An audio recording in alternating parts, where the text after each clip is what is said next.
Welcome back, yelling and screaming. We had a pretty damn good NFL Week 10, but Sean, I am looking forward to NFL Week 11. This might be a good one. Got some solid games coming up. A couple of ones that I really like to see. Um, you know, couple of divisional games, and just some games that I really feel like are going to kind of give us a sense of how we are going to see these teams rolling into the playoffs. Some of the positions, some kind of feeling out where they really sit as far as their position in the divisions and in the conferences, and yeah, just it'll just give me. I feel like it'll be a good indicator as to if these teams are on the rise or if they're on the fall. Sean, we don't do this often, but there is some breaking news that just came across the Twitters. The New York Football Giants have released their punter, Matt Hack. No immediate plans for a replacement, but the team spokesman saying he just couldn't hack it. Oh, good Lord. I'm done. I'm done with you. Oh, goodness. Talk to me about Dak. Talk to me about the most Quentin-ass quarterback, weak, pathetic, bad role. I thought Tua was a bad role model. Now we got Dak out here, not even playing. He got paid, and he's quitting. They don't even know if he needs surgery. He's just not going to play. I genuinely believe that this might be his last season as a Cowboy. If they're smart, they do a draft day trade for Dak, get him out of there, move on from him, and really show that you're ready to bring this organization in the right direction. Somebody is going to be dumb enough to pay his contract. I hope it's not the Raiders, but somebody's going to be dumb enough to pay his contract for a draft day swap. So I mean, it's cooked. Like the organization just does not have an answer right now for what to do. Like it's chaos. Between the early injuries and just the inconsistency in play, it's just like what else can you do? You already gave him all this money off of one good season last year, where he still didn't do anything in the playoffs really to make a splash. So I think that these quarterbacks are getting paid a lot for games. Some games that don't mean nearly as much as the ones that are really important. They need to be more valued on what they can do in the playoffs, not just what they're doing in the regular season. See, and I think that's part of where NFL fans and the NFL as a business kind of diverge a little bit, because Jerry Jones, the businessman, shouldn't care if they win Super Bowls. It doesn't matter. The Cowboys print money. Right now, Jerry Jones, the owner, the weird president of football operations that he is, we know that he at least talks about caring and wants to win, right? That's why he has his hands in the football operations constantly, screwing them all up. But really, from a business standpoint, if you approach your NFL roster as a function of your NFL business, you don't need to go to the playoffs. You don't need to win games. What you do need to do is have your multi-million-dollar a year quarterback sell jerseys. He needs to be playing. You have to not be spending money to have backup quarterbacks on your roster. When you have millions and millions of dollars invested in a big name quarterback, I would love to see Dak go to the Cleveland Browns, just as a blazing example of how shittily run that organization is. Right? They are used to paying guaranteed money to quarterbacks that have no business being behind center. So bringing Dak in, not only an upgrade over whoever they're going to pay, because it's not going to be Winston, but I mean, maybe he wins 8, and 8 games might win that division next year. I mean, Lamar's not going to get any worse, but hear me out. Is that division? Hear me out. Dak to the Patriots. Drake May sits another year. They pay him this ridiculous contract because they don't have to pay Drake May, and the Cowboys move on. I think that's probably their best bet. But for both of them. I think Drake May might have better upside than Dak Prescott. Drake May's a running quarterback, apparently. Dak sometimes limps his way out of the backfield. I'm over it, man. Like you made your money, play the game. Play the game. Like, sure, injuries happen, right? But he sucked and was a horrible leader going into this. He's sitting on the sideline, mouthing. I'm sure he said it out loud, right? Loud enough for everyone to suck. Yeah, you fucking suck, dude. You just got paid millions of dollars based on nothing. You are Tony Romo. Like, now he's not even Tony Romo because Tony Romo can sit on TV and talk. So he's going to get paid more money to sit on TV and talk for the rest of his life. I'm not paying Dak for that. That's fair. That just, CD is not innocent here either. CD's a horrible leader. No. The route running improvements that we saw from him last year seem to have just evaporated. CD tripping over bags of money. It's just Des Bryant. CD's just Des Bryant. Jesus. And Des Bryant's just Michael Irving. Like these guys aren't good. Whoa. I'm gonna be honest with you. I got a little bit of a bone to pick with that. I think Mike Irv was a significantly better wide receiver than Des Bryant was. Significantly better wide receiver than Des Bryant was. Des Bryant had some nice flashy catches, but Michael Irvin is a Hall of Fame wide receiver, and Des Bryant ain't even close to it. We've talked before about how much of a joke the NFL Hall of Fame is. And I cannot stand the fucking Cowboys. So that tells you right there that I'm putting up for Mike Irv on this one because the man was still a pretty solid wide receiver. But Des Bryant, no. And CeeDee Lamb, same thing. And I'm a Sooners fan. I'm an Oklahoma guy. So to see a guy from my organization, from our school, from a very historied football program just shit the bed. It doesn't look nice. It doesn't feel nice. Well, but he went to the college, I'm sure he didn't graduate, so he's not really a Sooner. Fair enough. All right. This kind of looks like a blood week to me, and it starts on Thursday night. Man, we got the Washington football team and the Philadelphia Eagles. Eagles 3.5. Man, I am excited to see how this game plays out. This realistically is probably one of 3 games this week that I 100% am going to be tuning in for. My big thing about this week is the Eagles took control of the division, but this right here solidifies who leads that division. The Commanders get a win here. It sends a strong message that, hey, we had a couple stumbles, but this is our division. Don't sleep on us. And realistically, even if the Eagles did lose this game, it kind of plays into their hand as being those underdogs. So they get a win here. It thrusts them back into the spotlight of the NFC, which they already have been showing that move anyway, but really puts them at that, now people are just going, oh, Eagles, Lions. That's what they're looking at in the NFC. But Washington can also put themselves right back in that conversation and really show that they've got all the pieces in place right now to really be a strong team and make a good push for the playoffs and in the playoffs. Squad at the Guad. If you are in the Arizona area, we will be watching this game at the Guadalupe on Main in Mesa. Feel free to join us. It's a great time. Moving into the Sunday slate, right off the bat here, Bears-Packers, the oldest rivalry in football and the only thing that matters, and this one's at Soldier Field. For me, this is put up or shut up. The quarterback that wins this game will probably be their team's quarterback next year. The quarterback that loses this game is going to lose their job to Malik Willis. Give me the Bears. Packers -6 on the road. That's disrespectful. Jordan Love has done absolutely nothing to show me that he's better than Caleb Williams. Give me the Bears. Give me the Bears defense.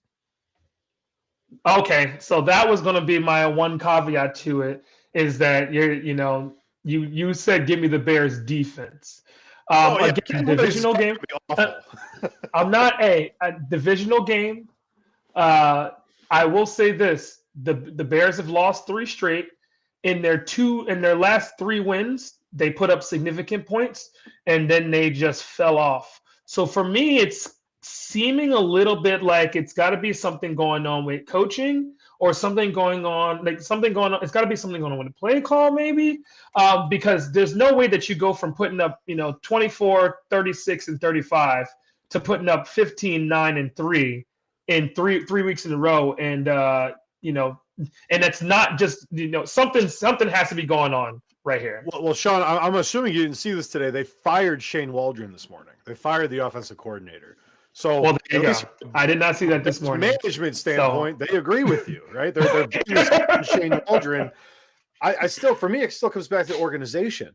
You shouldn't have hired Shane Waldron, but I mean, but I will say this though. You're saying you shouldn't have hired Shane Waldron, but after that Jaguars win, Shane Waldron's looking pretty damn good. I mean, granted, it was Jaguars, Panthers, and a very injured Rams. Jaguars, Panthers, and a very injured Rams. But after that, you're not saying Shane Waldron's not looking too bad. Now, Commanders team much better defense, but a very significantly strong offense. You're like, okay, we didn't do well that game. Then you look at the Cardinals game, you're like, well, man, we gave up a ton of points there, and we didn't really do anything special. And then you go against the Patriots, and you go 3 points on the board. I mean, even if your defense gave up 19, you go 3 points on the board, you can't win a damn football game with 3 points on the board. So, I mean, I'm definitely going to go ahead and say that it had to be something going on with the play call. So maybe he just was thinking of things that Caleb wasn't ready for. Or maybe he moved away from what Caleb was comfortable with or what was successful and they were not here for it. But whatever the case is, it's something that they need to bounce back from. And I'm assuming that whoever they're going to have doing the play calls right now seems like it feels like a better fit for what Caleb Williams needs in order for this offense to be successful again. The only thing that I'm saying is they got to do it against a Packers team that is definitely out for blood. They're going to definitely want to get in here and show that they're the team to beat in that division, even though they are not the team to beat in that division. They want to prove that they are strong enough to lead this division, and they're going to have to do it by beating divisional rivals. So this is a good start for them. I mean, they have the Packers, the Vikings, the Lions on Thanksgiving. Those are the next 3 games. So if you're a Bears fan, if you're Eberflus, you better be calling the goddamn plays, and you better win those 3 games. If you don't win these divisional games, it's going to be tough, right? The season's over. Never easy. Right, and yeah. It's rookie quarterbacks, so like you didn't need to go to the playoffs this year, but the Bears fans got themselves all up in arms, and that's what the Bears fans expected. So firing your offensive coordinator right now puts your head coach on the chopping block at the end of the year. If the Bears lose these 3 games and then lose another game before the end of the season to finish below 500, that might be it. This is a weird spot for me. I don't know if you fire your OC halfway through the season. Well, again, this is the point right now where they got to turn the corner. So if firing your OC is what you need to do to get your team to the playoffs, then you got to do what you got to do. I will say this though, I don't think that this is one of those instances where the head coach is done after 1 year. And the reason why is because the other teams in the division are so successful right now that if the Bears ended up the season as an 8-9 team, coming off of last season, that shows some promise. They bring in a new OC next year. They make a couple of additional changes, maybe on the line or on the defensive side of the ball. Suddenly they flip the script. Now a couple of tight games that they lose. Maybe they don't lose that game against the Rams. Maybe they don't lose that game against the Colts. Some of those one-score games go the other way. Now you're a 10, 11, 12-win team. So I think that that's really what they're probably looking at. They're still looking at this as going to be a developmental year for Caleb Williams, which is what it should have been in the first place. It was not a Williams or bust season 1. Like I just don't think that was what they're really looking for. But what we can see is some of the energy that goes into the play calls, goes into the way that he's working with his teammates, how they're responding to his leadership, and things like that. That especially with the new receiver core in the backfield and the offensive line, like how they coordinate with each other. Our guys pulling when they need to pull to get in front of him. How his receivers blocking it outside. Just little intangibles like that are the difference between a quarterback scrambling and getting sacked, or a dump down the field, or something looking open downfield. Is just them understanding each other better. So I think that that's probably where they are right now for the Bears. I don't see this as this being a make or break season for the head coach, but I do think that this is a good time for them to just say, let's make a change and let's see if we can make that push. But I think Caleb Williams is there to stay. I don't see him going anywhere after this season. Caleb Williams will still be there. Is he going to be the quarterback? And I think he'll still keep his job. And truly, like, I agree with you. Nobody's going anywhere. But a couple points. This is Eberflus's 3rd season. He went 3-14 and then 7-10, and now they're 4-5. This isn't new. He has a proven record of an inability to make good coaching hires and to win games.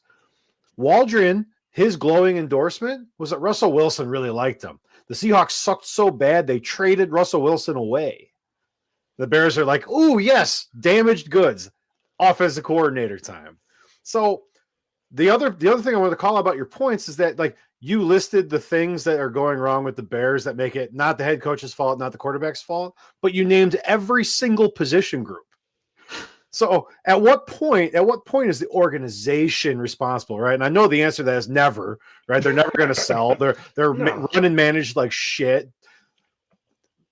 I get that, right? But like at a certain point, if you're saying it's all these other things, you got to fix some of them. And all they keep doing is drafting quarterbacks higher than they should be drafted.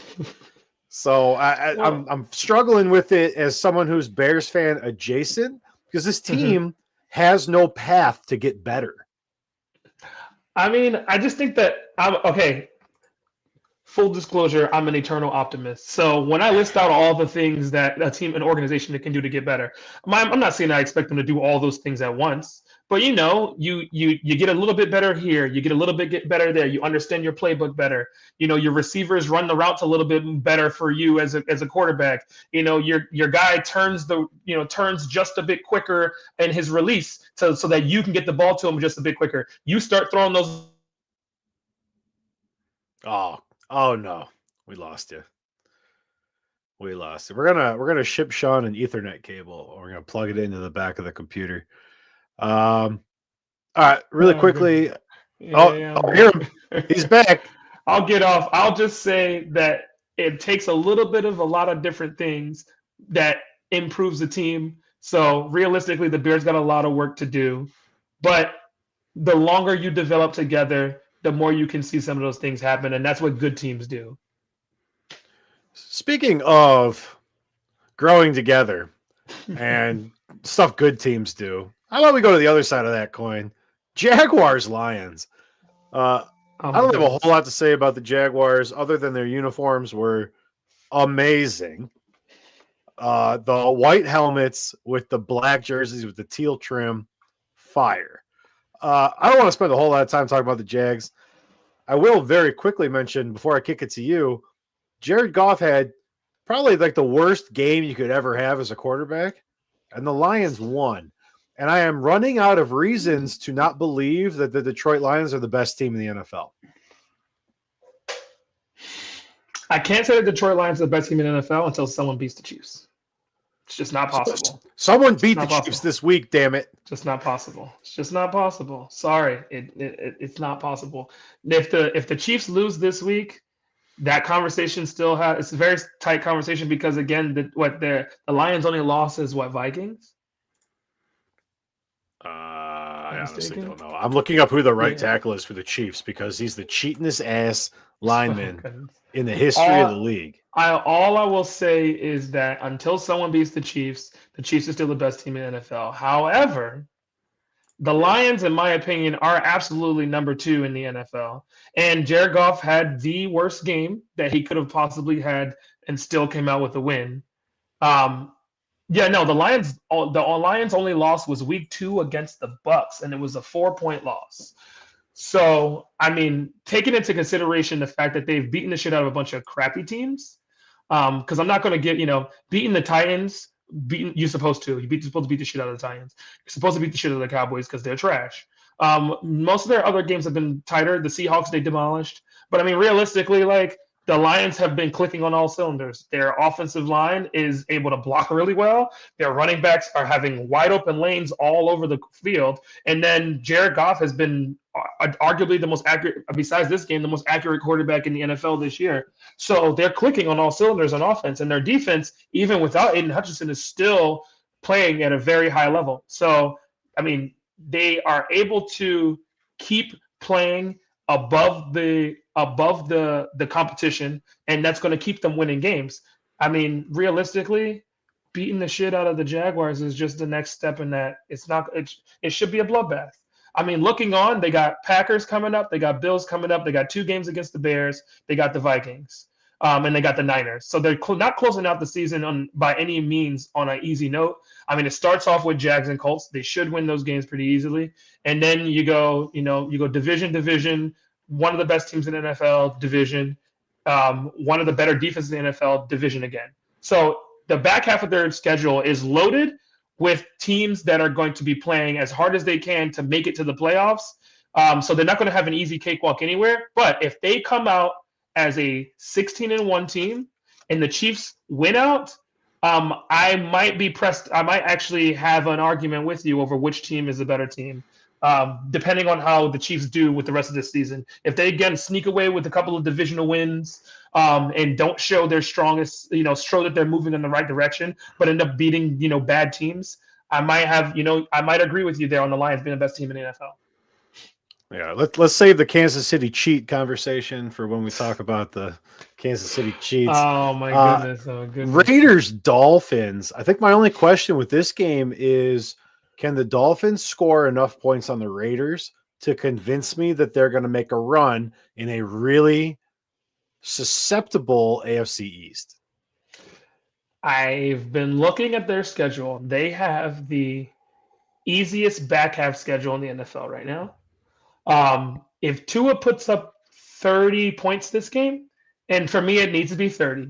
Anything less than that, and they're just an average team. But if Tua puts up 30 points for me this game, and they keep the Raiders from scoring 20, I think that I'm ready to say that the Dolphins are back into contention of being a playoff caliber team. I think that with Tua in there, not making any bonehead fucking plays like diving headfirst on a pick, which was so stupid. If he does not make any stupid plays that will get him injured, outside of what normally happens in the NFL, guy tackles you, you can't do anything about it, head gets whipped around, blah. That's anything that gets it. But if he doesn't and he puts up at least 30, those teams that we're looking at and going, all right, they're ready. They're ready. They're getting hot. We're lagging a little bit behind, so I'm just going to say the Rams and the Patriots play each other. That is a fact. The Rams should be healthier. The Rams should be healthier. This should be an easier win for them against a not good Patriots team. So that's really it. Much by the same vein, Browns Saints. Give me the double tight end touchdown parlay. I like. Okay. Give me Njoku and Hill both to score in this game. That's about all I have to say about it. Interesting. I think that this is a Jameis revenge game. So I would take the Browns in this game. Anytime I see a quarterback play against a team that he previously played for, especially one that he ended up leaving on like a little bit of a scoring level, I'm like, yeah, okay, he's ready. God, I hate Andy Dalton so much. All right, Ravens Steelers. This is a huge matchup here. Mm-hmm. Obviously, very important for the division, but I think a very important game. Just at the point in the season these two teams are. The Ravens have looked nearly unstoppable. The Steelers' defense has been phenomenal, and the offense has done enough to win games. Obviously, two different starting quarterbacks there with very little drop-off in performance through that transition. I'm excited to see this one, but my new best friend Lamar is going to take a terrible towel and beat that ass. I think Ravens win this one going away. Maybe a late pick 6 or something, win by 10 or 13. Yeah, I definitely see the Ravens taking the win here. The Steelers' defense is still, it's been one of those premier defenses that you typically see out of a Mike Tomlin team. For me, this game is going to come down to, can Tomlin's coaching outwork Lamar's athleticism? Because I think that if he can keep him contained and keep Lamar off the field, then it's going to be a much better game for his team to be able to, much better chance for them to win this game. And playing at home, it's always makes it a little bit easier for you guys. But Lamar Jackson, if he's on, look out. If he's on like he was in that Broncos game, if he's on, I mean, even this Bengals game they came on late and just look out.